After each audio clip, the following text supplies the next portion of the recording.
will be talking about precipitation. Now precipitation, when we talk about, we will understand the various types, the mechanism of rainfall and its measurement. Now what is exactly precipitation?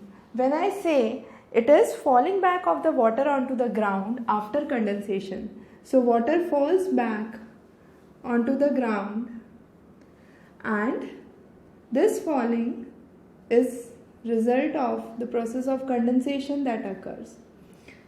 Now precipitation can be of various can occur in various forms like rain, snow, hail, sleet and so on. However, it's important to note that fog and dew are not forms of precipitation. They are result of condensation process that occur once the water touches the surface. So I say in case of dew, it touches, condensation occurs over the objects, and objects can be in form of leaves, car, rooftop, while fog is again condensation of air at very low levels, or I could say very close to the ground. And when it is very close to the ground, this condensation would occur over dust particles. So fog occurs as a result of condensation mainly over dust particles, while dew occurs as a result of condensation over objects like leaves, cars, etc. And both of these occur when water touches the lower layer of the ground. Now we will understand the various types of precipitation. If I broadly classify the types of precipitation, I can say there are 4 major types of precipitation that occurs. The first is the liquid precipitation, freezing precipitation, frozen and mixed precipitation. We will be covering first the liquid, freezing and mixed, and then we will move on to the frozen precipitation. Liquid precipitation can be of 2 types. We call it drizzle and rain. If the size of the particle of water is less than 0.5 millimeters or less than half of a millimeter, I say it is drizzle. If it is more than 0.5 millimeter, we say it is rainfall. Now to understand this, drizzle is of very small size. In rain, the particle size is much bigger. So if there are drizzles, they are spherical in shape or round in shape, but when they convert into rain particles, these drizzles combine together to make a kind of big particle, and that big particle is usually oblate in shape. And this is oblate in shape, that means it is of the shape of parachute. So it is not exactly spherical in shape. So the rain particles are not exactly spherical, however drizzle is exactly spherical, or we can say in simple terms, if the particle size is small, it is close to spherical. If the particle size gets bigger, it gets distorted from the spherical shape. Now rain can further be classified into 3 types. I can say light rain, moderate rain and heavy rain. If the rain ranges from 0.01 to 0.1 inches per year, per hour, I say that would be light rain. If it is 0.1 to 0.3 inch per hour, it would be moderate rain. If it is greater than 0.3 inch per hour, I would say it is heavy rainfall. So rainfall is categorized into 3 types: light rain, moderate rain and heavy rain. However, if there are pollutants like sulfur dioxide and nitrogen dioxide, if they are present into the atmosphere, they combine with water molecule and produce H2SO4, or I could say sulfuric acid or nitric acid as the product, and these lead to acid rain. So if I talk about Taj Mahal, the yellowing of the marble of Taj Mahal is due to the presence of due to the acid rains or the Mathura oil refinery. Because of the Mathura oil refinery close to Taj Mahal, you have pollutants in the atmosphere, and those pollutants react with water and they precipitate in the form of acid rain. This acid rain is the cause for yellowing of the building of Taj Mahal. So acid rain, I can say, is a modification of rainfall, and that occurs only due to pollutants in the atmosphere. The next we would be discussing is freezing precipitation. Freezing precipitation means when it starts to precipitate, it is in liquid form, but as soon as it reaches the surface of the earth, it freezes, and that is what is known as freezing precipitation. So when it is coming down, it is in liquid form, but as soon as it touches the ground, it forms or it freezes down. So freezing precipitation can further be classified into three types: freezing drizzle, freezing rain, and freezing fog. So freezing drizzle, again the particle size is less than 0.5 millimeters, but as soon as it reaches the surface, it freezes. Freezing rain, the particle size is greater than 0.5 millimeters, and finally you have freezing fog. It is a kind of super cooled water particles that are present, and that again freezes as it reaches the ground. Now we'll understand how these precipitation occur. So I say warm air moves up, and this is what is known as updraft. When warm air moves up, it accumulates or catches up the moisture. It becomes moist. Once it becomes moist, it becomes heavy. When it becomes heavy, it tends to go down or push down itself due to gravity, and that is known as downdraft. And this downdraft is responsible for most of the rainfall. Now we talked about liquid precipitation and freezing precipitation. We'll first cover mixed precipitation now. Mixed precipitation is a form of precipitation where rainfall diminishes in the atmosphere itself. So there is clouds, there is rain, but this rain will not reach the ground. It will vanish in the atmosphere itself, and that is known as virga. So that is a kind of rainfall where rain does not reach the ground.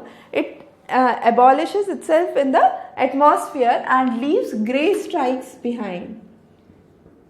So you have grey streaks, I could say, that can be seen in the atmosphere. So what you will visualize is a cloud, and below the cloud you will see grey lines, and that will be an example of virga. It is not exactly a precipitation that reaches the surface. We cannot feel that precipitation in very simple terms. So this occurs if it is raining. If it is snow, we call this as fall streak. The same virga, if it is not in form of water, it is in form of snow, it will be known as fall streak. So that is what is mixed precipitation.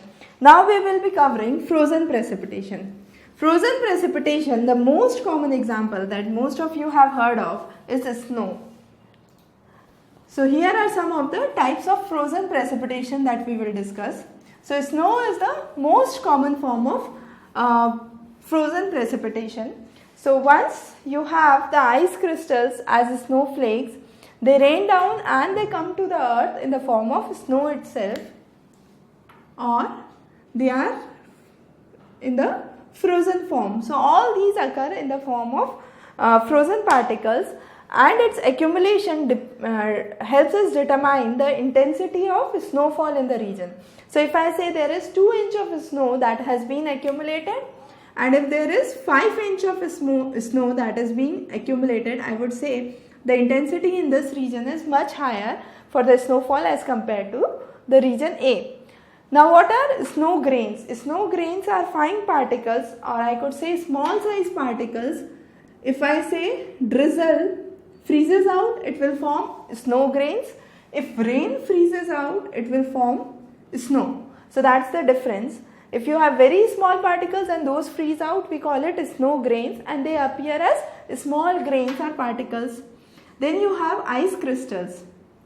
Ice crystals are also known as diamond dust. They are known as diamond dust because they appear as crystals with the wind that comes onto the surface. Now sleet and hail, many of the students get confused. It's very important to be clear with sleet and hail. So hail is kind of frozen particles of snow that fall onto the surface. In common language in Hindi we call it Ola Vrishti. So that is what is hail. However, sleet is frozen raindrops on the surface of the earth. So you have surface of the earth and you have frozen raindrops, and this causes a kind of slippery surface, and it's very important to take specific precautions for sleet. So sleet, as I mentioned, it is much smaller than hail. Hail is usually 5 millimeters or more in size. So you have bigger particles for hail. Hail freezes on the outer layer. So if the hail particle is hard, that means the outer layer is frozen at a much higher, is frozen much more as compared to the inner layers. Sleet on the other hand is whiter, softer and less dense as compared to hail. Then you have graupel.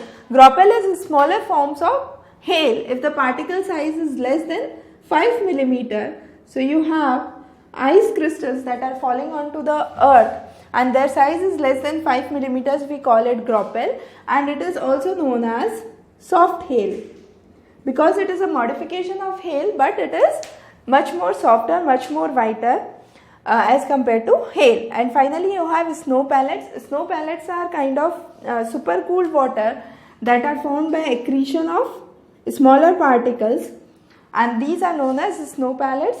Snow pellets also have small air pockets. As you can see, these are coalition of smaller particles, so in between you have air pockets, and that makes it much lighter as compared to hail.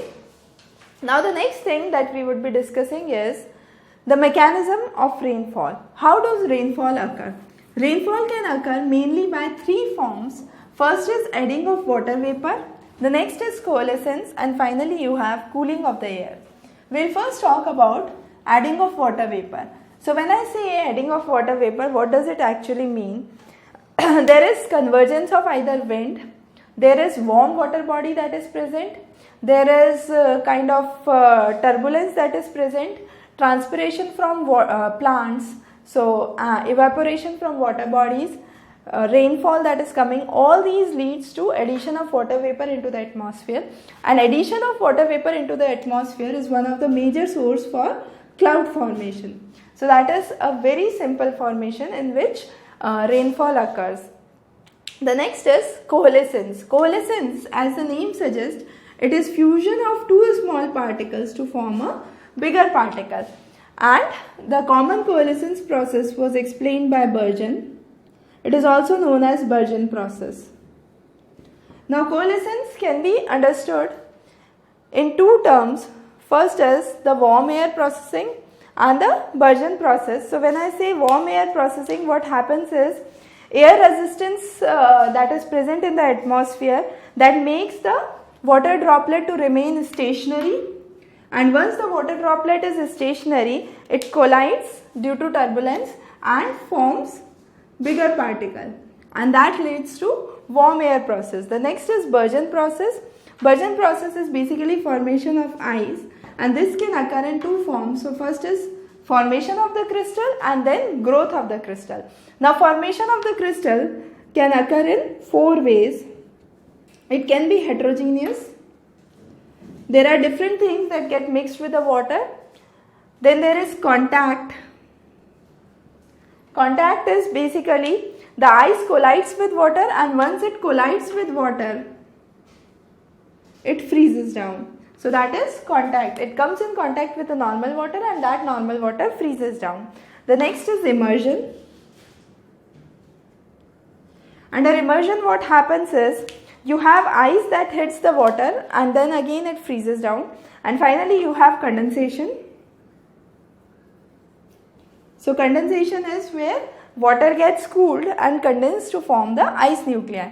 So these are the 4 methods that we talk about under formation of ice crystals. The next is growth of ice crystals. When I talk about growth of ice crystals, the ice crystals can grow with 3 forms. First is multiplication.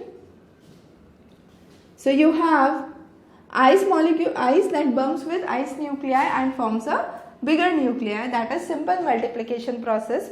The next is aggregation. Here ice nuclei sticks to the other nuclei. So that is aggregation. And finally you have accretion. Accretion is the process where ice nuclei collides with a supercooled water molecule, which is supercooled, and as a result it freezes down and grows in size. So these are the 2 processes under coalescence. And now let's move back to the third process or the third mechanism, that is cooling of air. Now cooling of air can be understood by various ways. The first is radiational cooling. The radiational cooling explains the emission of infrared rays from the surface. So you have radiational cooling, that's the first. The second would be the conductive cooling. Under conductive cooling you have the air encounters with the cold surface and it cools down. So first is radiational cooling, then you have conductive cooling. The next is evaporative cooling. Under evaporative cooling you have the particles evaporate out, and once they evaporate they are able to absorb the moisture from the surface. So you have the evaporative cooling. Fourth is adiabatic cooling. Adiabatic cooling is due to the expansion and the contraction, and that leads to precipitation. This adiabatic cooling I can classify into 3 forms: conventional rainfall, cyclonic rainfall, and orographic rainfall. So these are the kind of most fundamental rainfalls that you have ever heard of. So orographic rainfall is due to collision with the mountain. So there are lots of clouds coming up, there is a mountain in front. So the clouds collide with the mountain, and on this side where they collide there would be ample of rainfall, and this side is known as the windward side where there is more rainfall. On the other hand, this side would be comparatively drier, and this is known as the leeward side. Since the cloud collides this side, you have ample of rainfall on this side, and the orographic rainfall is the most common rainfall in the areas of Himalayan belt, I could say, or the monsoonal areas. Then we talk about cyclonic and conventional rainfall. Cyclonic rainfall is also known as stratiform or frontal rainfall, and that is due to the formation of front. The most common example for the cyclonic rainfall would be nimbostratus clouds. So we will understand these when we will be considering the types of clouds in the next class. So for now, cyclonic rainfall is mainly caused by nimbostratus clouds, and it is a result of frontal rainfall. Now what is frontal rainfall? It is due to the formation of fronts. Now front formation can occur in 3 ways. You can have warm front, cold front, and occluded front. So warm front is the front when warm air passes over the cold air. It usually results in light rainfall, that is what is warm front. Cold front is when the cold air displaces the warm air. So there is a sudden gush of cold air and that displaces the warm air, and this has more intensity. It is much higher in intensity. There is lot of ample of rainfall, but the duration is very less in case of cold fronts. And finally you have the occluded front. Occluded front usually leads to formation of thunderstorms. So these are some of the basic types of frontal rainfall, or I could say cyclonic or stratiform rainfall. The next is conventional rainfall. Conventional rainfall is usually caused due to cumulonimbus clouds or cumulus stratus clouds. So these two kind of clouds usually leads to formation of conventional rainfall. It is dynamic in nature. You have vertical lifting of warm air and finally formation of clouds in form of cumulonimbus and cumulstratus and then downpour of the rainfall. So these are the three common forms of adiabatic rainfall. Now we will understand the geographical distribution of rainfall. When I say geographical distribution of rainfall, I can classify the world into three types: the region with heavy rainfall, the region with moderate rainfall and the region with less rainfall. When I say the region with heavy rainfall, it is mainly due to unstable lapse rate. The reasons for heavy rainfall, I could say, is unstable lapse rate. That's the primary reason. We'll be understanding lapse rate when we'll be talking about atmospheric stability in detail. So it is close to the water source. Then you have formation of heavy rainfall usually if there is obstruction on the highland. Now what are the regions where you have heavy rainfall? The most common region is the ITCZ or the equatorial belt. You have the Amazon basin. You have the region of East Indies. Then you have the western coast of North America, Europe. So most of the regions, the western coast, then you have the subtropical East Indies region and finally the monsoon Asia. So these are the region of heavy rainfall. Then you have regions of moderate rainfall where there is kind of average rainfall and finally regions of less rainfall. Now the regions of less rainfall are in contrast to heavy rainfall, they are due to stable lapse rate. Since the lapse rate is stable, the region does not have much variations and there is less of rainfall. It can be due to the rain shadow area, the leeward side of the mountain as we talked about. So the leeward side of the mountain or the rain shadow areas, these are also known as the rain shadow areas. So these have usually less rainfall. The regions of less rainfall are usually the dry polar areas, the dry mid latitude regions, and finally you have the subtropical high pressure belt which usually have the regions of less rainfall. Now how do we measure rainfall? Rainfall can be measured by two techniques. The first is the non-recording and the recording gauges. I can classify these as the gauges which can record rainfall and which cannot record rainfall. So you have the non-recording and the recording gauges. The non-recording rain gauge usually collect rainfall and they do not measure it.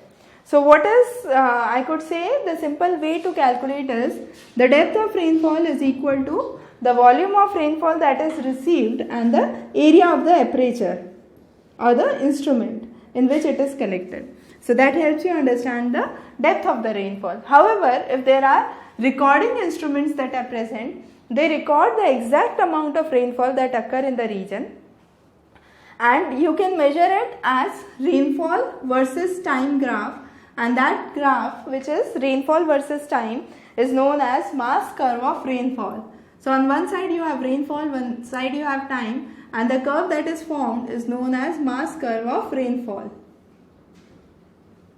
So you have mass curve of rainfall that is formed, and that is a graph which is rainfall versus time. So with how much time, how much rainfall variation took place. Now these recording rain gauges we call them. So any instrument that measures rain is known as rain gauge, and it can either record or not record. If it is recording, it can be of three types. The first is known as tipping bucket. Here you have two compartments, or I could say two buckets. When the one bucket fills out, it tips down and overflows into the second bucket. So that is what is known as the tipping bucket. So with this we understand how much water is collected over the time and we can analyze the amount of rainfall in the region. The next is weighing type. The weighing type is a kind of very simple where the amount of rainfall is weighed on a kind of machine and that records the mass of the rainfall. The finally is float recording. The last type of rain gauge aperture is known as float recording, and it is the rise of the float with more water. So as soon as the water rises, you have the float that would rise. So with this you can help to understand how much rainfall occurred. You can understand how much rain occurred in the specific region. So these are the three types of rain gauges. So for this session we have talked about what is precipitation, the types of precipitation, the measurement and the mechanism, the global distribution of precipitation. In the next session we would be covering clouds and the various types of clouds that occur, which clouds cause rainfall and which clouds do not cause rainfall, and so on. You can subscribe to our channel for any further updates.